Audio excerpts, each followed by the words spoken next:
Welcome to the only daily podcast focusing on compliance news of the day. Each morning, start your day with a cup of coffee and Tom Fox, the voice of compliance, to hear about 4 of the top compliance, corruption, or leadership stories you will need to start your day. The Daily Compliance News is a production of the Compliance Podcast Network.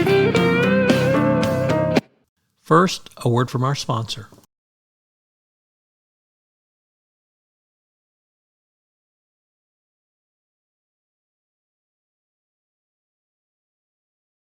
The Daily Compliance News for September 28, 2023, the Cognizant Trial Delay Edition. And we begin with that story as the U.S. government has asked for a delay in the Cognizant trial because their key prosecution witness has not been allowed to leave India. He's unable to travel as Indian authorities are holding his passport. The story comes to us from Law 360. And it reports that the witness was supposed to be in the U.S. on September 24th, but he's not shown up. And the Indian authorities are now investigating the alleged bribery scheme. This sounds like a huge cluster F, and it will only see how it plays out. It's going to be interesting to see if the defendants oppose the prosecution's attempts to delay. In a worrying story from the Wall Street Journal, Risk and Compliance Journal, Richard Vandeford reporting that due diligence and professional services companies have been warned by the Biden administration about doing business in China. In an advisory that highlighted the continuing rift between the two countries, firms in China have faced heightened scrutiny and sometimes arrest and certainly harassment. The statement updates an earlier advisory, and if you're doing business in China in those areas, you need to be very, very careful.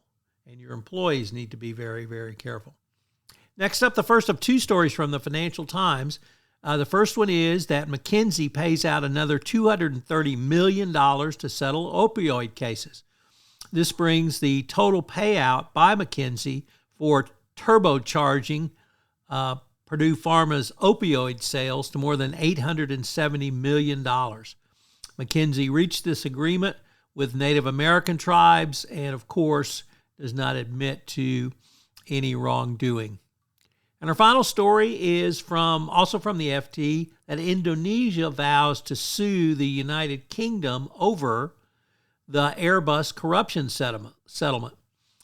They record settlement of 991 million euros struck with European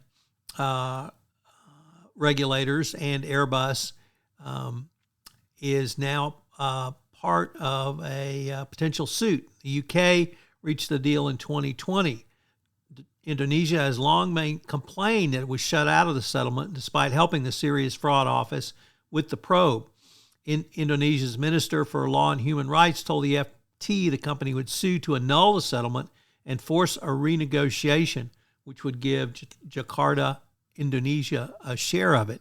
That's certainly not good news for Airbus, and I don't know how you can annul a settlement, particularly by a non-party. The Daily Compliance News is a production of the Compliance Podcast Network and a proud member of C-Suite Radio. Thanks so much for listening. I hope you'll join me again tomorrow.